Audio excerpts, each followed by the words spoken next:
All right, so this is going to be a review of Black Panther: Wakanda Forever, the second Black Panther film. It's directed by Ryan Coogler. I didn't really care all that much for that first one. I thought it was fine or pretty good, standard MCU stuff, right? It's.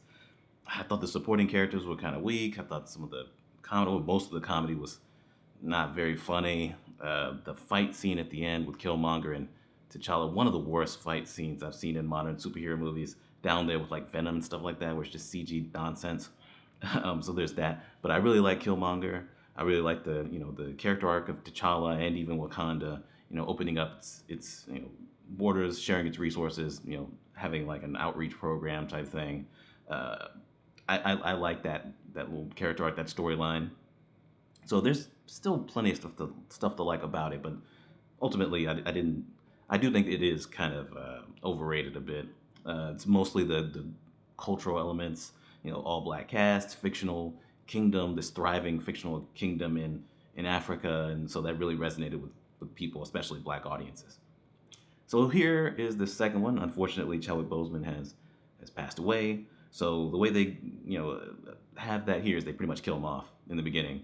I'm gonna spoil some things here, so you've been warned, I guess. Letitia Wright's character Shuri, who's kind of the lead, we'll talk a little bit more about that. She's frantically trying to save her brother, T'Challa, the King, Black Panther, from a disease. I don't think they ever say what it is. It's clearly just a mere, Chadwick Boseman passing away in real life. So she's not able to save him. He ends up dying. And so I think a year goes by, and she's still mourning him. And the queen, Ramonda, the mother of Shuri and T'Challa, has taken over and been running things, played by Angela Bassett. And she goes to see the UN. I'm pretty sure that's what she did at the beginning. And there have been some attacks on some outreach centers, Wakanda's outreach centers, because people are going after the vibranium because they see them as being vulnerable because not only is their king dead, T'Challa, but also their protector, the Black Panther. So they take care of that, but there's some more vibranium that's found in the ocean, and there's this government project or this government um, uh, thing where they're trying to get that vibranium. But it turns out it's nearby this other hidden kingdom underwater. And Namor, played by Tenoch Huerta, uh, pretty much runs that kingdom. He's like a god to them, but he's like the king of that area. And they come out and they take out that that little project that was going on. And because there's that new technology that was created by some scientist to find that vibranium, they want to kill that scientist, I guess, so it won't be replicated, so that they can, still stay hidden. And they want Wakanda to help them pretty much take on the other countries because both of their kingdoms are eventually going to be attacked for their resources by the other countries anyway. So, before I saw this, I think that was like a week ago, somebody left a comment under my Black Adam uh, review, really ranting. I couldn't stand that movie, saying that this movie was cringe and garbage.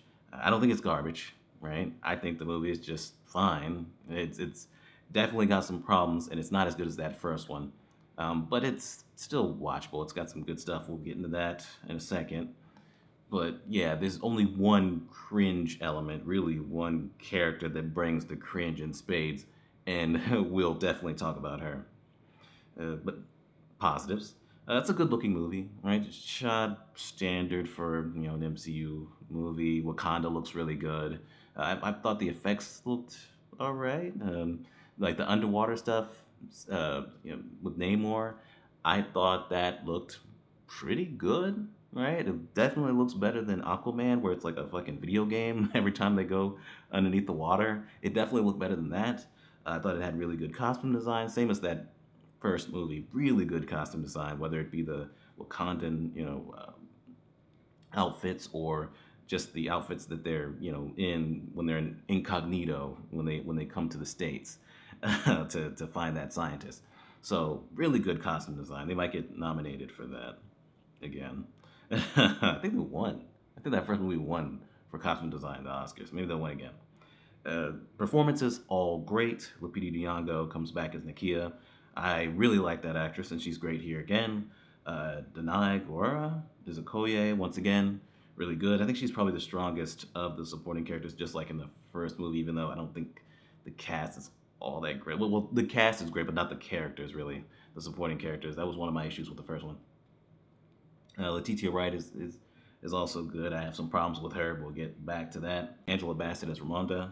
I think she's amazing. The movie really mainly starts off with her doing things in the beginning, so it almost feels like she's the protagonist in this, but there really isn't one for a good bit of it. And Namor, Tanakh Huerta, I thought he was really good too. I really liked that character. Not as good as Killmonger, but he was interesting. You could tell he was a good person, right? Like he could be reasoned with. He actually has like a heart to heart with Shuri about the passing of her brother and things like. He's like, oh, I know about loss and things like that. And I was like, this is a good guy. Like you actually like him, but he does what he needs to do for his kingdom, right? So he was still intimidating whenever he's in the Queen's family. He can go from comforting Shuri to threatening her life and the Queen's life right in the Queen's face, and you believe it. The dude is legitimately intimidating in those scenes, and he gets shit done when he actually attacks Wakanda. The dude is a legitimate threat, and I really liked him. I think he was probably one of the most interesting parts of this. The emotional moments about with dealing with T'Challa's death, which mirrored Chadwick Boseman's death, obviously, really great. Right, as a tribute to Chadwick Boseman, I think they did a pretty great job here. Unfortunately, there's still quite a bit of issues here. I've had issues with the Marvel movies with when it comes to writing. I mean, other than Werewolf by Night, which was really just a special on Disney Plus. As far as like the ones they put out in the theater, Thor: Love and Thunder, Doctor Strange 2, and there's writing issues. So in this movie, first of all, the main plot with Namor feels like it could be feels like it could be solved with a conversation because the guy is so understanding and he seems like such a legitimately decent guy who just does what he needs to do for his kingdom. He is a threat, but he does feel like he could probably be talked down at any time. So with the movie being as long as it is, that really made it drag for me because I was like, well, we could have this done quicker than this. And it's almost like the movie knows that because there's some side plot things going on. What's her name? Okoye, gets stripped of her general status for Wakanda, and I don't even think that got a resolution. And you might as well not even had that. She's still part of the final fight and the final, the climactic battle anyway. It's like just get rid of that. And one main thing that needs to be they should have gotten rid of. Dominique Thorne plays Riri Williams. Nothing against that actress, but when I'm watching her, she is she feels like because people have been complaining about the Marvel comics when it comes to like pushing diversity and things like that, right? Obviously, I'm never gonna complain about diversity, right? But it still needs to be done in a way that's good, well written, and not kind of embarrassing. Like this character was annoying me because she feels like a stereotype. It feels like they created this character, and I don't know if this character is the same way in the comic books. It feels like they created this character to get like pats on the back, like oh, we have a black girl version of Iron Man, and it's like, well, yeah, the character still needs to be good, but because they're really hinging on the fact that this character is like the black girl version of Iron Man, she needs to be black. I mean, this felt like Hollywood Shuffle. Like you would see somebody like on set being like, "Hey, can you black it up a little bit more? A little bit more black, a little bit more urban, please." I mean, it was coming off as a stereotype, a young black woman stereotype. It was crazy. I mean, and she's super ridiculously smart. 'Cause that's another thing. This technology shit, right? And I had some issues with that first movie, but with the technology here, I mean, it is making no sense that Jane Foster dies of cancer. It makes no sense that T'Challa dies from some random disease when you have technology like this. I mean, it boggles the mind. I complained about the magic, that there's no basis for the magic in Doctor Strange 2. Here, there's no basis for the technology. They just do it.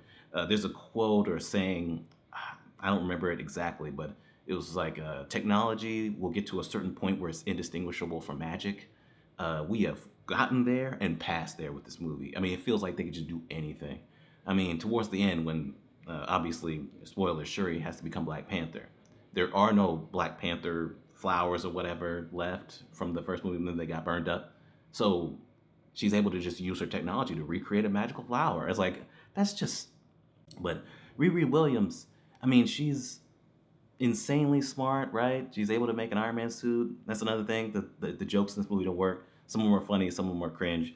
Like, there's a point where she's obviously about to have an Iron Man suit. And so some people come in, some feds or whatever, coming after them, or some police officers, whatever it was. And one of them gets in there. Oh shit, she got an Iron Man suit. I mean, God, it just completely breaks the tone. There are moments like that in this, but that's MCU stuff, standard MCU stuff, where they feel like it's part of the formula. We need the comedy, even if it doesn't work.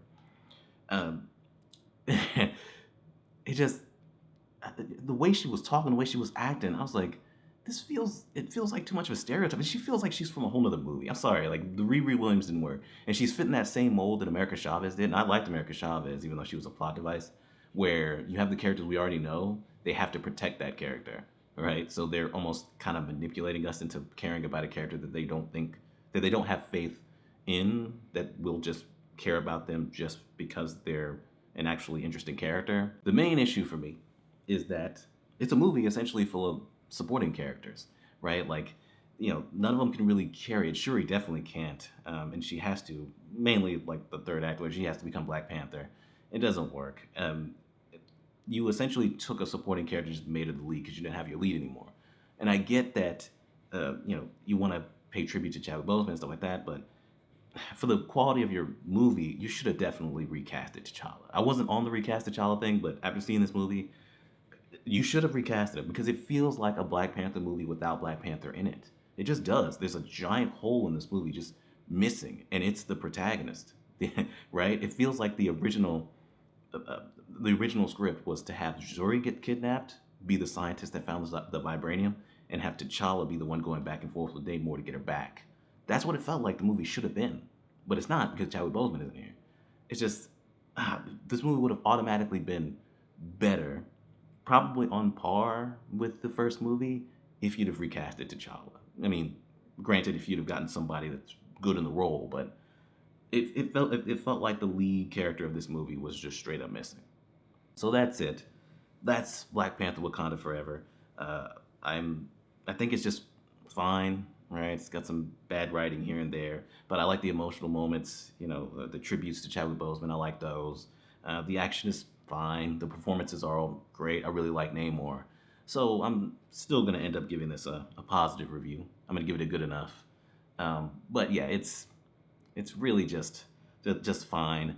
And unfortunately, it just it's too long, and it just feels like a Black Panther movie where the lead Black Panther is just mysteriously missing, so we have to just choose somebody else to do it, and it just didn't work. It didn't. Shuri as Black Panther, at least in this movie, didn't work for me.